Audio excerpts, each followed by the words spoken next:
تو یہ جو کہتے ہیں نا کہ گاڑی کا اسٹیئرنگ والی بات نہیں ہے، یہ ٹرین کے انجن والی بات ہے. چلیے ایسے کر بے لیجیے. شمار بوگیاں کھینچی چلی آتی ہیں ساتھ جو جا رہا ہے، یہ وہ صورتحال ہوتی ہے. مظاہرین یعنی روڈوں پہ ہیں اور لوگ گھروں سے پھول پھینک رہے ہیں. دیکھیں اس طرح کی سینیریو ہوتی ہے. سب کا باہر نکلنا ضروری نہیں ہوتا.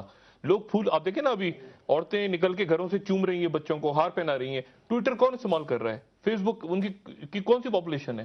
چند ہزار لوگ ہی نکلے ہیں نا. یہ نوجوان لوگ ہیں جی جو 60 65 70 سال کے لوگ ٹویٹر استعمال کر رہے دیکھیں ہیں. ہمارے سامنے ماڈلز آ رہے ہیں. ساؤتھ سے شروع ہو جائیں. فلپائنز میں ایسٹراڈا کو کس نے نکالا؟ ینگ لوگوں نے، نوجوان بچے آ گئے. سوہارتو کو کس نے انڈونیزیا سے نکالا؟ 30 سال کی ایک عمر. یہ 30 سال کا بھی فگر بڑا عجیب و غریب ہے. اس کو نکالا نوجوانوں نے نکالا. اس کے بعد آپ چلتے جائیں، ملاسووچ کو کس نے نکالا؟ وہ آپ کو یاد ہے کہ رین میں کھڑے ہو کے نوجوان وہاں کھڑے ہوتے تھے. تو یہ یوتھ موومنٹ ہر جگہ جو ہیں وہ اس وقت انریسٹ ہے. جو اینٹی گلوبلائزیشن کی ڈیمونسٹریشن ہر جگہ ہوتی ہیں وہ کون کرتے ہیں؟ نوجوان کر رہے ہیں. تو ایجپٹ میں بھی آپ دیکھیں یہ نوجوان جو ہیں باہر نکل آئے ہیں. یہ سوال ہی پیدا نہیں ہوتا کہ یہ اولڈ فوگی جو اب ٹھہر سکتے ہیں کہ قدم نہیں جم اس سکتے. ڈسکشن کو وائنڈ اپ کرتے ہوئے اس سے تو آپ ایگری کریں گے نا، پروفیسر حسن عسکری رضوی نے جو ماڈل پریزنٹ کیا ہے اور جو شامی صاحب کہتے ہیں کہ پاکستان میں ایک انقلاب کے سرکمسٹانسز موجود نہیں ہیں. غصہ ہے لیکن انقلاب کے سرکمسٹانسز یہاں نہیں ہیں. یہ چند دن پہلے تو حسنی مبارک بھی کہہ رہے تھے کہ یہ مصر ہے، یہ تیونس نہیں. اس کی ٹائمنگ بالکل آپ بالکل نہیں یہ غلط کر سکتے. مس کیلکولیشن ہو جاتی ہیں اس کے اندر. اور پاکستان کے اندر بہت لیول آف فرسٹریشن جیسے میں نے کہا بہت ہائی ہے. اس کی وجوہات کوئی بھی ہو جائے. ڈفرینٹ قومیتیں مختلف ہیں. ایک ڈاکٹر طرف پنجابی ہیں، ایک طرف ڈاکٹر صاحب سندھی دیکھیں ہیں. پاکستان میں جو لوگ پرابلمز ایک ہیں. شامی صاحب کہہ رہے ہیں نا مذہب کو یونائٹ کرتا تھا، پرابلمز یونائٹ کرتے ہیں پوری نیشن. نظامی صاحب کہہ رہے ہیں کہ جو چینج آئے گی وہ یہ ہوگی کہ اوپن اپ ہو جائے گا، یعنی پلورلزم آ جائے گا، پولیٹیکل پلورلزم.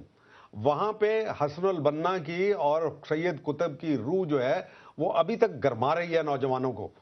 یہ نظام جو بدلے گا یہ ایسا نہیں بدلے گا. جناب صاحب سید قطب اور حسن البنا سے معذرت کے ساتھ اخوان المسلمون پہ بڑے سوال کھڑے ہیں. اخوان المسلمون کو کھل کے سامنے آنا پڑے گا. بدی صاحب سے گھوم رہے ہیں ادھر ادھر، لیکن حماس کو انہوں نے ابھی تک اشارہ نہیں کیا. ان سے لے لیں گے نا. انقلاب لانے کے لیے آپ کو ایک خیال، ایک تصور، ایک آئیڈیالوجی چاہیے. پاکستان کے لوگوں کے پاس اسلام کے علاوہ، مذہب کے علاوہ کوئی مسائل پرابلمز ہی تو جوڑتے ہیں نا آپ کو. میں بھوکا ہوں اور آپ بھوکے ہیں، چاہے ہم کسی مذہب کے ہوں، ہمارا ایشو ایک ہے. آپ پس رہے ہیں ظلم کے اندر، کرپشن کے نتیجے میں میں پس رہا ہوں. ہم ایک ہو جائیں گے. ہم بھول جائیں گے اس وقت کہ کون ہر ایک کے پیٹ میں بھوک ہے، مہاجر، کون سے دل میں درد ہے، ذہن کے اندر فطوری. مسائل آپ کو جوڑتے ہیں، مسائل آپ کو جوڑتے ہیں. مذہب کے ساتھ جب مسائل نظریہ نہیں چاہیے. نہیں، سڑکوں پہ لوگ نکلے، گو مبارک گو، سعودی عرب انتظار کر رہا ہے تمہارا.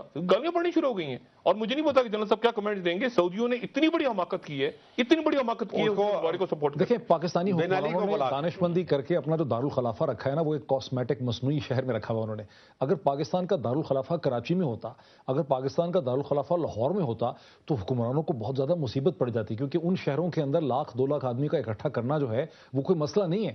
پاکستان کا تو دارالخلافہ کی آبادی دیکھیں اسلام آباد تو ایک جزیرہ ہی ہے نا. ایک پاکستان کے سمندر میں ایک لہر آ گئی تو لے جائے. پاکستان سے 17 کلومیٹر دور. ہاں ایک جزیرہ ہے. وہ تو لیکن میں ڈاکٹر صاحب جو آپ کو بات کر رہا ہوں، سارے دستور بھول گئے مشرف کے دور میں کیا ہوا تھا. ایران کے انقلاب کو میں نے بہت ڈیپلی اسٹڈی کیا. میں ڈی ایم آئی تھا ان دنوں، ڈائریکٹر ملٹری انٹیلیجنس تھا جب ایران کا انقلاب آ رہا تھا. یہ بڑی دلچسپ ماڈل ہے. انہوں نے شاپور بختیار کو لا کے وہاں کھڑا کر دیا باہر سے لیڈر دینے کی، جیسے البرادہ ہی آئے اب. اچھا جتنی شہنشاہ ایران وہ بھی کی فوج جو تھی پیمپرڈ تھی اور جتنی لائلسٹ تھی اس کی کہ آپ امیجن نہیں کر سکتے. وہ اس سے بہتر پیمپرڈ فوج کبھی نہیں دنیا کے اندر کہیں دیکھنے میں نہیں ملی ہوگی. لیکن جس وقت آیا تو وہی فوج جو اس کا نام و نشان نظر نہیں آیا کہیں. بہتر ہو گئی. عوام کے سامنے کوئی نہیں ٹھہر سکتا جی. عوام کی پاور جو ہے نا یہ اس کا جب بھی بروئے کار آئے گی کسی انداز میں آ جائے. ایک ہفتے کا دورہ ہوا ہے سمیع انان کا امریکہ کا، جو فوج کے سربراہ ہیں.